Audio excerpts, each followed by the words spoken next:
Okay, I'm making keto biscuits and there's a conversion for the baking powder. I didn't want to use baking powder because the baking powder that was at the store had cornstarch and stuff like that in it, and I don't really want cornstarch in my food.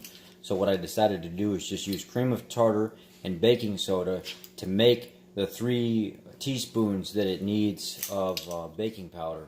And basically what that comes out to is I'm going to convert this here. So I use 1 teaspoon of cream of tartar,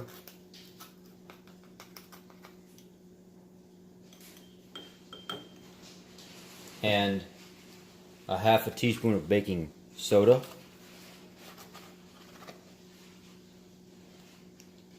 and that equals 2 teaspoons of baking powder. It's the equivalent of. Now I'll use a half, basically splitting that in half to make my 3rd teaspoon. A half a teaspoon of cream of tartar, and then a 1/4 teaspoon of baking soda.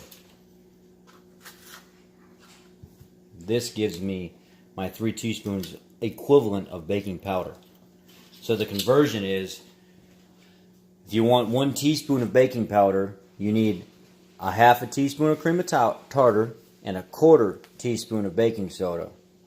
If you want 2 teaspoons of baking powder, the conversion is 1 teaspoon of cream of tartar and a half a teaspoon of baking soda. Let's try it out.